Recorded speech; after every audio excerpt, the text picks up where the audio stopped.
On this edition of Small Town Big Deal, we're in it knee deep. We join the real-life Army Rangers standing in icy cold water for fun. That is beautiful, man. And a great cause. It's saving lives, and it's very healing to me.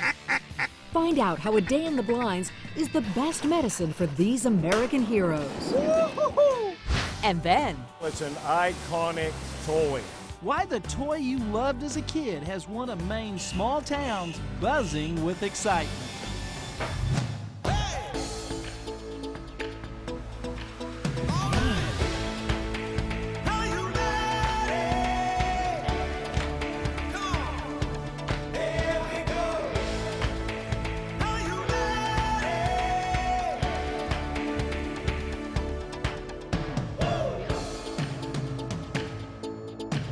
this special veteran story is made possible by Bad Boy Mowers.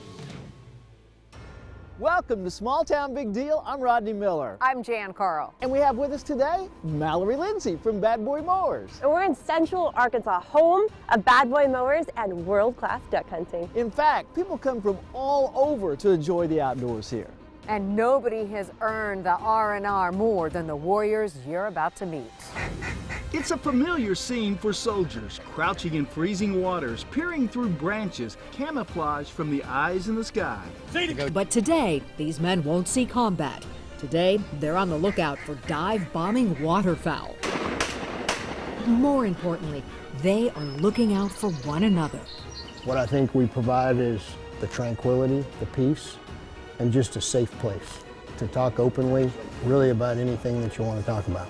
Retired Colonel Sean Daniel is the executive director of Darby's Warrior Support, a program that helps Army Rangers and other veterans work through the residual wounds of war. It's hard for these barrel-chested freedom fighters to raise their hand and say, hey, I'm struggling with something. The demons that you get when you close your eyes at night. Some of us can deal with them much better than others.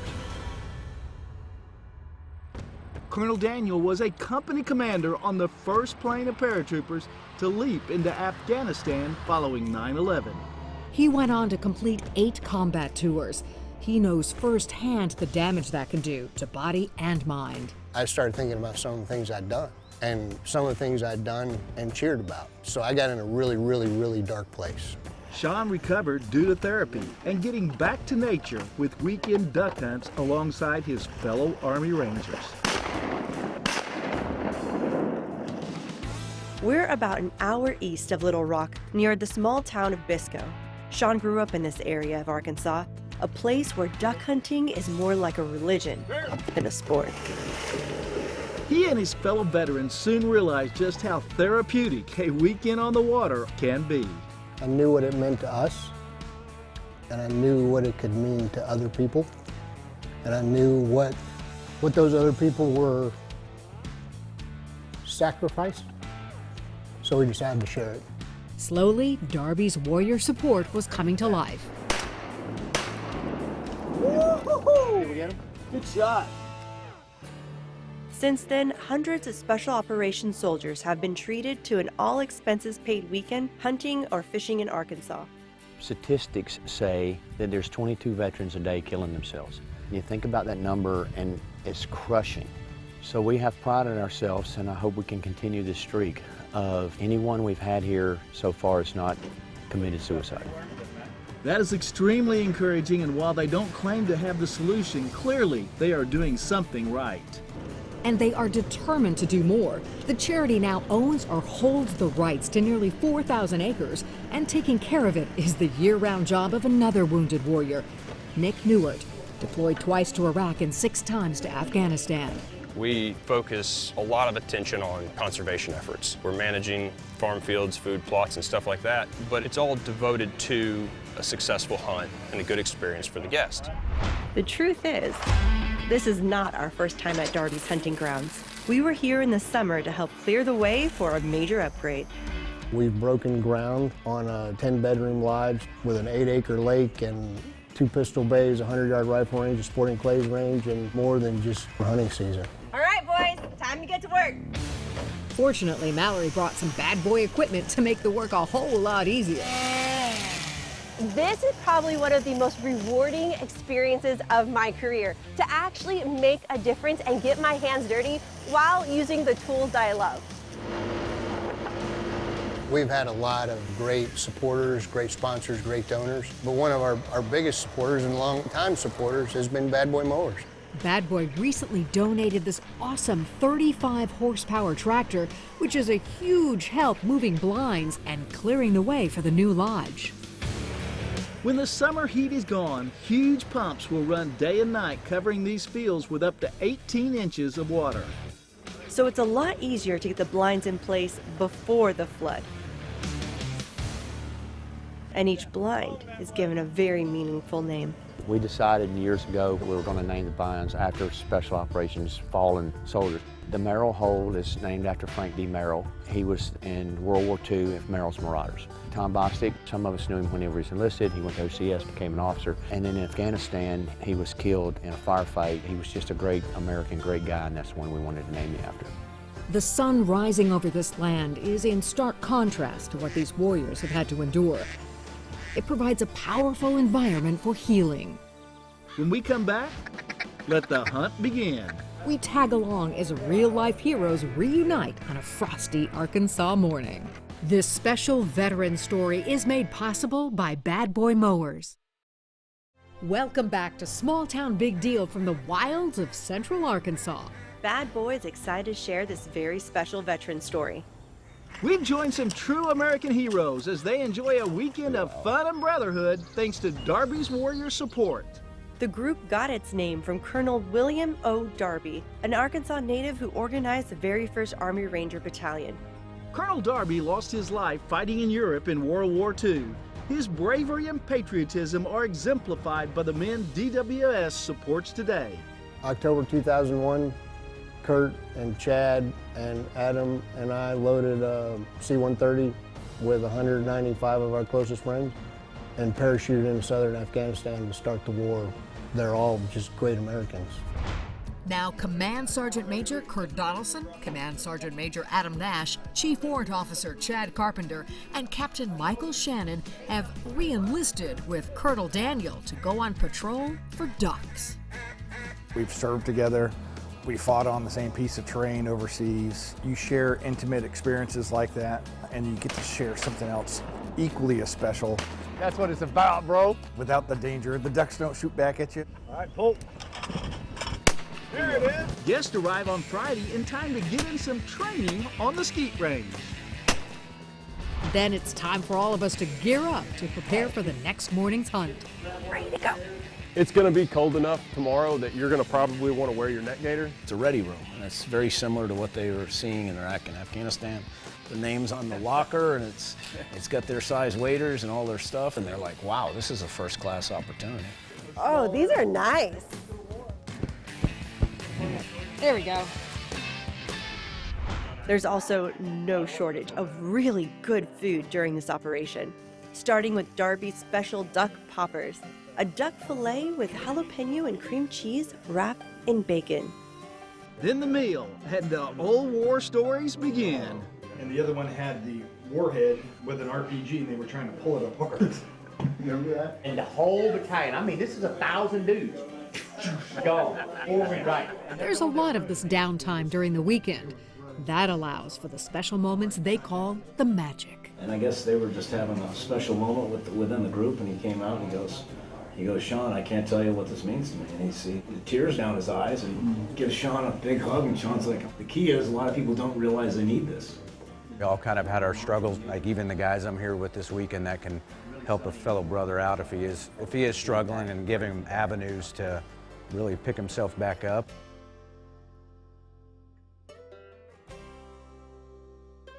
They say rise and shine, but nothing shines at 0400.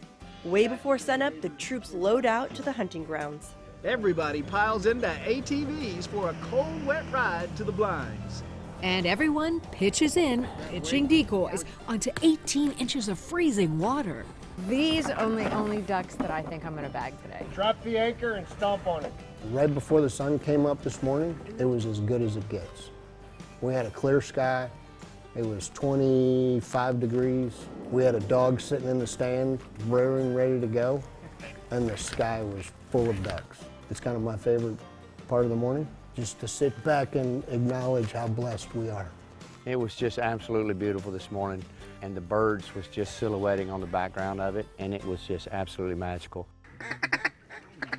The Darby's men are like musicians of the blinds.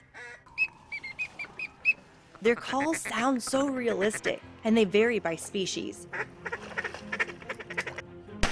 Army Rangers are expert marksmen, but zeroing in on these fast flyers without being seen takes some getting used to. All right, go get him since you unloaded your gun and missed him. But they get the hang of it pretty quickly. Good shooting, boys. Good shooting right there.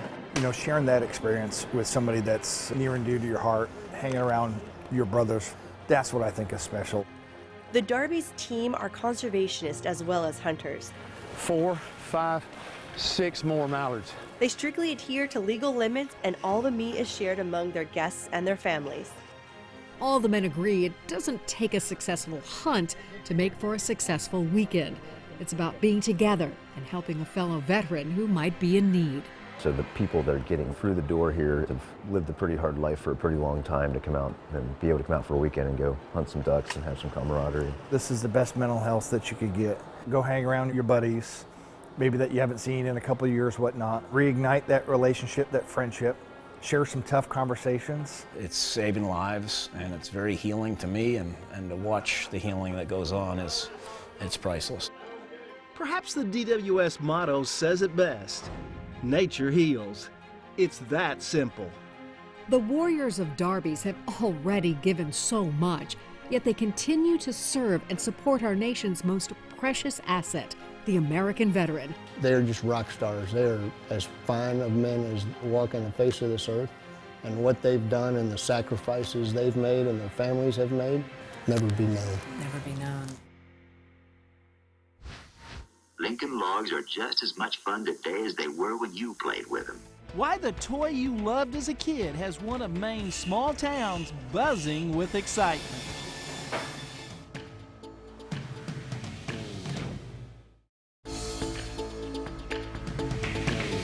Welcome back to Small Town Big Deal. We're in Burnham, Maine, population just under 1,200. You know, Jen, I'm not sure if there's a kid in America who hasn't played with Lincoln Logs at least sometime in their life. I know, I played with them a lot. And even though they are an American icon, this sticker right here, made in the USA, well, it wasn't always there. Well, you know, a lot of manufacturing went overseas, and with it, the jobs. But there is good news. Lincoln Logs, they're on the cutting edge of a new trend.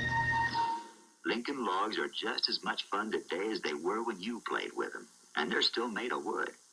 By the time this commercial aired in 1976, Lincoln Logs had been around for nearly 60 years, firmly rooted in our national consciousness. As soon as they started rolling off the assembly line in 1916, Lincoln Logs became a hit. And generations later, the classic construction toy remains as popular as ever. What few people know about Lincoln Logs is that this great American toy has a connection to a great American architect. John Lloyd Wright was an architect who decided to dabble in toy making, and Lincoln Logs ended up being his biggest claim to fame. Now, if his name sounds familiar, then you might be thinking of his father, architect Frank Lloyd Wright. The Junior Wright was a better inventor than businessman. He ended up selling the patent to Lincoln Logs for just $800 in 1943. Somewhere around 1960, the manufacturers of Lincoln Logs shifted production overseas for the same reason everybody else did, to cut costs. So for nearly half a century, the classic American icon was not made in America. But in 2014, the current manufacturer, Connects Toys, announced they wanted to bring production of Lincoln Logs back home to the United States. And that's where Pride Manufacturing comes in. Its sprawling central Maine plant sits in the small town of Burnham. Burnham is about 35 miles northeast from the state capital of Augusta. We took a tour of the plant with Randy Dicker, Pride's Director of Manufacturing. So Randy, tell us what you manufacture here. Yeah, we're leading manufacturers of golf tees, wooden cigar tips. We saw commercial lumber that's sold to the outside, and ultimately it becomes hardwood flooring that you may have put in your house. It wasn't long before Pride got wind that Connex wanted to bring production of Lincoln Logs back to the U.S. They saw it as an opportunity to branch out beyond the golf tees and cigar tips and floorboards that they were already making. Our president, CEO contacted them, and their Connex VP came here and quickly saw we can make dowels. Well, the Lincoln Log starts out in the form of a dowel, and it all went from there, and the rest is history. Pride then developed the machines to cut the Lincoln Logs to specification. Once the logs are cut, they're colored and shipped off to Connex for packaging. It's been good for Pride. It's been good for the state of Maine, good for the United States, and we're more than excited to be able to make the Lincoln Log. Now, he changed the saws yesterday, right? Randy says he's noticing a trend. And some of the work that left the United States, state of Maine, is now coming back. It's being reshored. Why are companies starting to bring manufacturing back to the U.S.? We're able to provide the necessary documentation of what is in the product. You know, in a Lincoln Log, a child's gonna put it in the mouth. Yeah, a 2-year-old. Sure. We gotta make sure that there's nothing toxic about it, there's nothing that can harm a person. After seeing how hard everyone works, we want to pitch in. You really want to set it to belt? Absolutely. Oh, and say that we help make Lincoln Logs? Yeah? I think we can work that out. What are you looking for? Misshapes, splinters, anything like that that's irregular. You know that feeling you get when someone is right behind you and they're up to no good?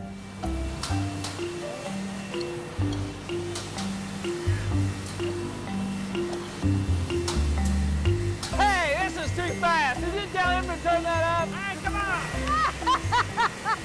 Yeah, you can guess what happens when I try. Whoa, whoa, Sharon, slow it down. Sharon? Oh my God! That was Rodney. What's good for the goose is good for the gander, I would say, Jan. Where's the slowdown? Of course, you can't go to a Lincoln Log factory and not give the final product a little test run. On your mark, get set, go!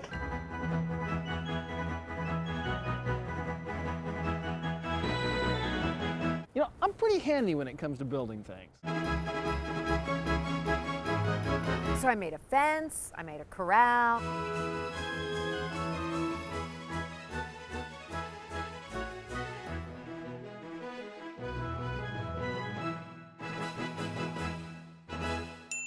Ta-da! Shut up, you did not build that. Who helped you? Nobody helped me. I built that. You can watch the video. I want to see the footage. The camera doesn't lie. Just a little finishing touch. Hey! That's cheating.